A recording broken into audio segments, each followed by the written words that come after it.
There was an added burden somewhat to my role,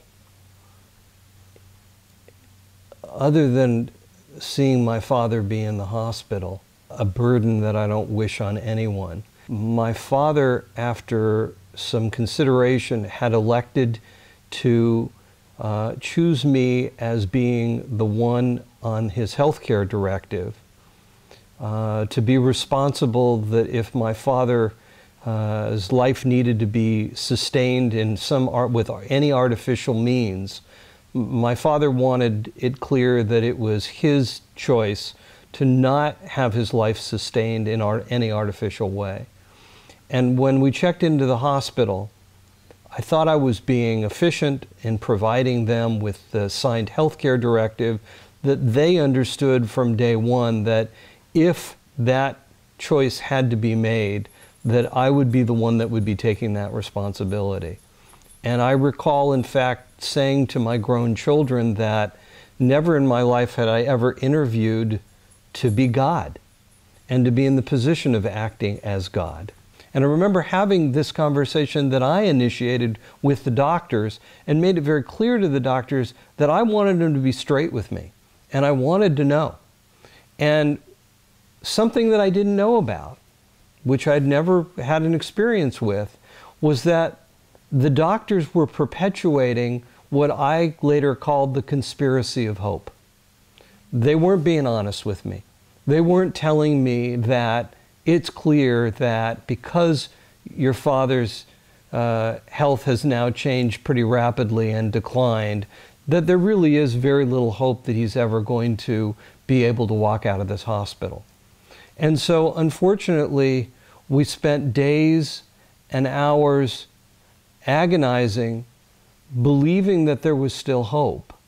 And that was actually when Carolyn showed up and really was able to burst through this kind of hypnosis that had kind of overcome all of us, where we wanted to believe that the doctors were still holding out hope, so we should just continue to sit there hour after hour waiting, even though my dad then was in ICU, wanting to believe that the doctors aren't giving up on him, so we shouldn't give up on him, and we shouldn't take any affirmative action that would end his life at this point. And it was Carolyn showing up that I think changed it. I got there after Mikol told me that his father had deteriorated to the point that he was on a respirator. And I could understand why they made the choice, because he was conscious, he was having trouble breathing. I thought that was a reasonable course of action. But I was there when he went through the healthcare directive and made sure that I understood, this is, a couple of years prior, what he really wanted. He really didn't want a code, that is to be resuscitated. He really didn't want to have his life sustained by artificial means. When the doctors would come in and say things like, well, we haven't given up hope, it's the 4th of July weekend, we're just going to go away for 4 days and we'll see how he's doing when we get back. It was at that point that I became angry, because I knew they weren't being honest about the fact that he wasn't going to keep surviving unless they kept putting things in his body to prop him up. It was clear to me, just as a nurse from a very basic vantage point, and it's been a long time since I've actively practiced nursing, but from a basic vantage point, I could see that he was failing. There was no turning back. Even if they were able to change some of the system-wide failures that were going on in his body, what the outcome would have been of that, if they kept him alive, wasn't going to be good. So you got angry. I was angry inside. I was angry at their dishonesty with themselves. Doctors are trained to save lives and to heal. I really understand that. But they're not very skilled at honoring someone's wish to let go of life-sustaining measures. So how did your anger manifest itself in this situation? I had to hold back. I had to not say anything in front of the family members who were most affected by this. I spoke with the nurses, and I said, in ICU, I said, I don't know if I have this wrong. It's been a long time since I've worked in a hospital, but it looks to me as if Joe is dying. Is that what's going on here, or do I have this wrong? And they nodded their assent, as if to say, of course, he's not getting better. Of course, the end of his life is coming. And I couldn't understand why no one was being straightforward. But it was clear when I walked into the ICU and I saw no fewer than 8 IV lines in this poor man, that artificial means were indeed being employed. And I waited until after a little time had passed and Mikol had digested, shall we say, some of the reality by looking at his father, that I took him aside individually and I said, look, your dad put this job on you, that you are the one, the agent on the health care directive. That means you're supposed to honor his wishes. By this time, of course, his father was sedated enough to be in a coma-like state. He couldn't speak for himself. I said, you have to speak for him, because if you don't speak for him, they could go on like this perhaps for weeks. And he cried and he thought about it and he struggled with this idea of playing God, and it was very painful, it was very emotional, and he slept on it. And he woke up the next morning and he said, you know, you're right. We have to stop them. That's what Dad wanted. They were about to poke and prod his dad with more things, more artificial means. Mikol wanted to get to the hospital in time to stop them from trying again.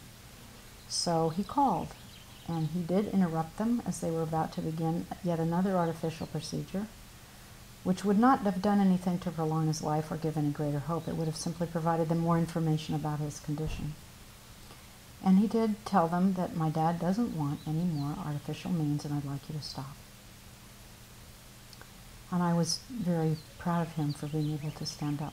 In looking at my mother, 86 years old, who's in the process of watching her companion of 62 years of being married to my father, frightened, scared, overwhelmed, my sister just being an emotional mess, and looking at the both of them and realizing that I've got to make that decision my father asked me to do. This is the responsibility that he asked me to take. And I've got to choose the time and basically the day when my father will stop living. And that was an intense burden, and there were lots of crying. I was blessed that both my children were there and my wife was there, and that they were there to help me struggle with being able to decide when the time would be right to make that decision. And I was shocked when I told the doctors what I was going to do, that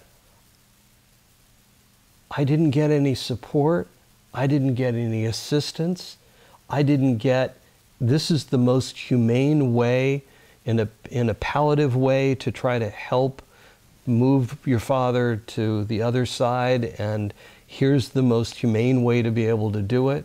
I got no help whatsoever. You mean the doctors didn't say to you, you're making a good decision here? They didn't say you're making a good decision. They didn't say you're not making a good decision. What I got is that they were committed to continuing to do what they needed to do to keep my father alive, regardless of the responsibility that I had. And once you said to them, stop, did they? No, they didn't. They didn't. And what it took was, and I found that completely shocking, what it took was my talking with the ICU nurses who were monitoring my father, and my having dialogue with the ICU nurses, with my wife in attendance, and talking to the nurses about what is going to be the best way that we can make my father the most comfortable and start decreasing the drugs that they were using to sustain his life. And so it was with the help of the ICU nurses, who I believe really were the angels, that helped me figure out what was the best way to send my father off. It wasn't the doctors. And so they did eventually stop all of these different medications gradually in a reasoned way, and over time he simply was allowed to reach the end of his life cycle. And when he finally did pass, that must have been a dramatic and a relief moment for you all. It was. I mean, I'd never experienced dialing medications to watch someone's life end. I'd never seen what that was like. What I was told from the ICU nurses was that we chose to stop the medications that he was on, other than what Carolyn said, the respirator and the pain medications, at 3 o'clock in the afternoon. And everyone said, you know, you need to prepare your family within the next three hours. Your father's going to probably be gone. And, you know, my father, being the stubborn person that he was, wasn't ready to go. And in fact, his heart started to compensate when they pulled off a lot of the medications and got stronger. He didn't want to go. And so we started this at 3 o'clock in the afternoon. I figured, you know, everyone else is going to be put out of their misery by the end of the day. We've been doing this and sitting in ICU for days on end. This is the most humane thing to do for everyone in the family, including my father. And my father finally expired around 2 o'clock in the morning. It took that long before it finally happened.